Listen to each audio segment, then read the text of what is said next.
Hi again, everyone. It's truly a privilege to be here today, especially as this marks my final time as co-chair for KubeCon, Cloud Native Con. It's been an incredible journey, and I couldn't think of a better way to wrap it up than here in London with all of you. So let's talk a little bit about observability. For years, we relied on the three pillars of observability: logs, traces, and metrics.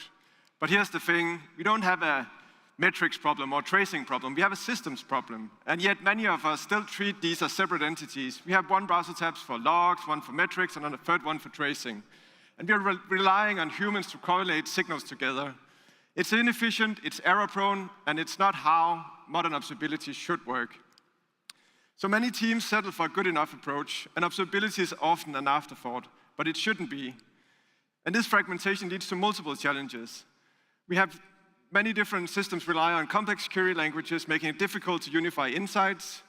Vendor login restricts flexibility and causes barriers to switching tools. Metadata inconsistency across platforms results in unreliable correlations. And due to high complexity, many teams avoid instrumentation altogether, leading to gaps in visibility. And with no unified insights, troubleshooting remains slow and inefficient, forcing engineers to manually piece together information across disparate systems. So a shift is happening. It's a shift toward correlation. It's a shift toward standardization. It's a shift toward OpenTelemetry. This is where the community really comes together. OpenTelemetry, or OTel for short, is a CNCF project and is now the second largest project within the CNCF by contributor count. It has become the de facto standard for distributed tracing and now extends to logs and metrics as well. OpenTelemetry eliminates proprietary agents, reduces metadata fragmentation, and enables cross-signal correlation. And it brings four key advantages. First, instrument once, write your instrumentation once, and it works across any backend without breaking changes. Second, it separates telemetry generation from analysis. OpenTelemetry then ensures that telemetry is produced independently from the tools that are analyzing it. And this allows teams to switch platforms without re-instrumenting, while vendors focus on analytics instead of this proprietary instrumentation. And third, it makes software observable by default. Open source libraries can now ship with native instrumentation with no extra effort required from your end, which is really, really nice. And finally, it improves how we use telemetry. By linking signals together, OpenTelemetry drastically reduces cognitive load, making troubleshooting far more efficient. And this is really the observability shift we've been waiting for. But let's take this a step further. Observability isn't just about better data, it's also about making that data accessible and actionable. And that's really where platform engineering comes in. By applying platform engineering principles, we can transform observability from an afterthought into a seamless, scalable, and developer-friendly experience. Developers shouldn't struggle with complex configuration. Observability should be built in with OpenTelemetry, enabling auto-instrumentation for effortless telemetry collection. And OpenTelemetry provides vendor-neutral APIs to ensure consistent telemetry collection. Its semantic conventions standardizes naming across traces, metrics, and logs, enabling automatic correlation and reducing inconsistencies between services. And rather than leaving teams to figure out observability on their own, platform engineers should define best practices, workflows that make it easy to implement observability correctly. And different services, of course, have different observability needs. And the OpenTelemetry collector, its architecture supports flexible pipelines, allowing teams to customize their telemetry and how they should use it. And of course, observability should be treated as a product with support, documentation, and continuous improvement. And a strong observability platform ensures effortlessly telemetry collection, cross-signal correlation, and integration into existing workflows. So by embedding observability into developer workflows, we remove friction, reduce toil, and unlock real value. But let's focus a little bit on the automatic instrumentation part and the self-service part. Platform engineering teams can give developers a strong observability foundation without them touching a single line of code. This is really where the OpenTelemetry operator comes in. It enables automatic instrumentation for applications in Go, Node.js, .NET Core, Java, and Ruby. But observability doesn't stop at instrumentation. We, of course, also need monitoring as code. This is where Perseus, another CNCF project, comes in, a sandbox project in this case. And Perseus provide an open dashboard specification and really eliminating vendor login in this case. So now we can use Perseus as that standard. It enables dashboard as code, so teams can define dashboards in YAML, as we all love, I guess, apply GitOps, and version control them like any other application code. And this approach makes observability an integral part of the development lifecycle. So now let's see it all in action. I built two small applications, a Spring Boot application using MySQL and a Go application using PostgreSQL. We'll deploy these services and demonstrate auto instrumentation using the OpenTelemetry operator, and telemetry will be sent to Prometheus and for metrics and Jaeger for tracing. And finally, we'll use Perseus to manage dashboards as code, and all of this is running on a local Kine cluster. So if we can switch to the demo. So what you see here is get pods, you all know that command, I guess. So this is what we have in the cluster. We have the OpenTelemetry operator running. It manages a few OpenTelemetry collectors. And then we have the Perseus operator running, which manages a Perseus server, as you see here. We have Jaeger for tracing. We have Prometheus for monitoring. We have the two databases I mentioned before, like MySQL and Postgres. And then we have the two to-do applications. It's very simple applications written in Go and one written in Java. And the OpenTelemetry operator provides a custom resource for OpenTelemetry collectors. And in this case, I have two OpenTelemetry collectors running, one deployed as a daemon set for node-level telemetry, and another one deployed as a stateful set, in this case, for more cluster-wide telemetry. And if you want to learn more about this, I wrote a blog post on the -0 blog, and you can read more about how to configure that. But let's have a look at the collector quickly. If you're not familiar, it defines like different pipelines for the different signals. So in this case, metrics. We will receive metrics using the OTLP protocol, get some kubelet stats, and then we will forward that to Prometheus. And for tracing, also OTLP, and then we'll forward that data to Jaeger, or these traces to Jaeger. We do some processing in between, and this is how we are collecting the data. Then I want to show you the application now. It's a Spring Boot application. There we have it. And what you should note here is there's no custom instrumentation in this file at all, and not much else. It's just a Spring Boot application. It's fairly simple. And again, this is the REST controller handling everything. No custom instrumentation or anything like that. It's simple Spring Boot function calls for get, post, update, delete. And we want to instrument this application without touching the code at all. And for that, the OpenTelemetry operator now has this instrumentation resource. It's a custom, it's a CRD called an instrumentation. You give it a name. In this case, I just gave it the name instrumentation. I put it in the namespace OpenTelemetry. And then we define where we want to send our data. So in this case, it will be to the collector I just showed you before. We can do like configuration of the sampler. We can add, like we want UIDs for our Kubernetes resources, and we can configure for the different languages how we want the operator to inject the different auto instrumentation. So we apply that to the cluster, and nothing really happens. As you can see here, it's you need to opt in. So we will edit the deployment for our to-do Go application. We need to add an annotation to the pod spec.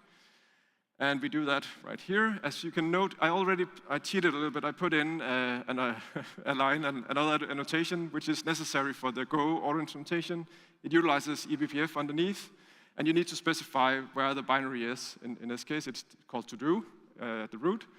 And then we tell the operator to inject Go. We will do the same thing for our Java application, but without that additional annotation, as you can see here. So we will add the annotation, hopefully. There we go. And then instead of injecting Go, we are now injecting Java into the, we want to tell the operator that this is Java, and we point to our instrumentation resource that I showed you before. It's the namespace and the name of the actual resource.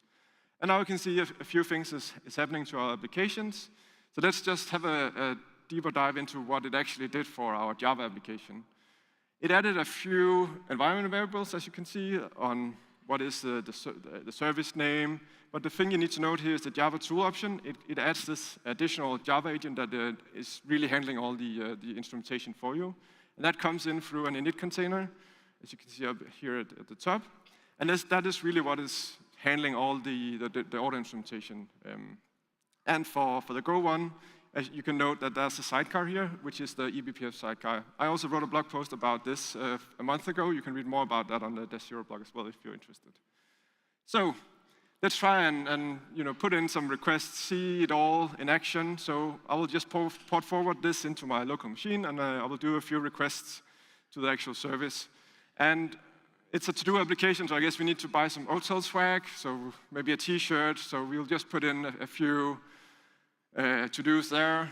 We can, of course, see that everything was created correctly in the database. So now we have a few calls for our Java service, and we'll do the same thing for our Go application. So remember to go by to the Cloud Native Corner store or something like that and buy a hotel t-shirts or whatever. And it's the same thing. So we're moving into Jaeger now for our tracing, just to see that now we actually get data out of the box without touching the code. You can see we'll find the traces, and now we have traces for the Go application. And we'll have a deeper dive into the Java one. Yeah, here we go. Because the Java application is a little bit more instrumented, or the libraries are a little bit better instrumented. And you can see we have 6 spans. We click on a span, and this is the information we get out of the box without touching the code. We can see durations, we can see the different calls going on. We can actually see what the application is doing towards the database. And all of these follow the semantic conventions, of course, by OpenTelemetry. So that's quite nice that we can get all of this out of the box without touching the code. Cool. Then the last thing I want to show you is Perseus. Perseus comes with this data source. So we, of course, need to define where is our data. So for that, there's this data source, Perseus data source type. And in this case, we are really just pointing to the local Prometheus cluster, or not cluster, but the Prometheus server that we are running in our cluster. And that's where it can query its data. We apply that into the cluster. I should say that Perseus is still in alpha, so don't probably not use it in production, but I just want to show you where we are, and there's a lot of people that are like forming around this project.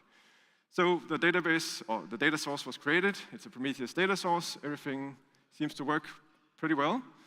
We will clear again. The last thing I want to show you is of course, a dashboard. And this is the resource. It's called a Perseus dashboard. Sorry for all the scrolling, but it's a pretty big file. But you define, like again, the name. You put in the namespace you want to put this in.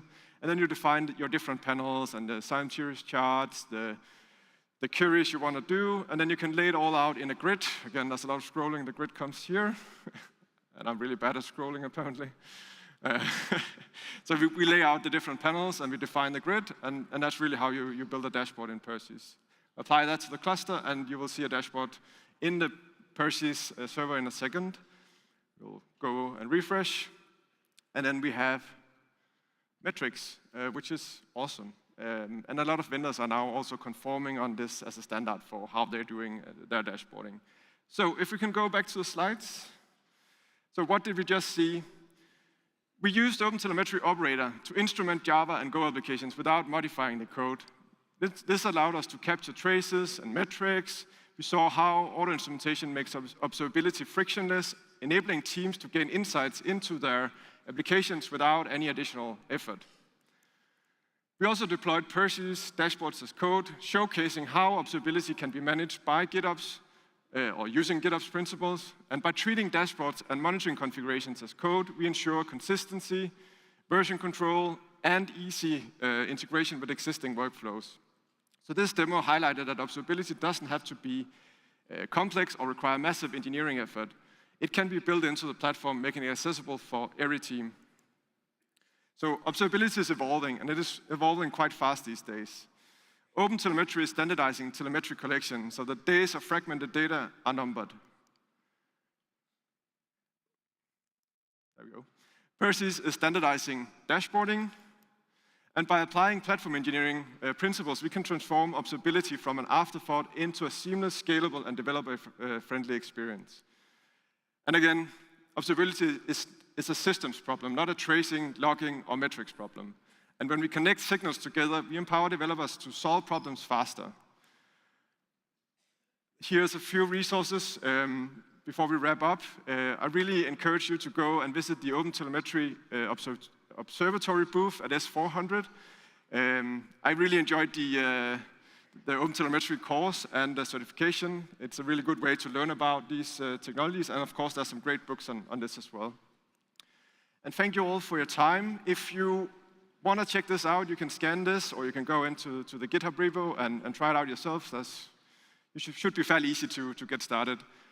And if you want to continue the conversation, I'll be at the Dash Zero booth right after this, so come and say hello, and then, yeah, enjoy the rest of KubeCon, Cloud Native Con.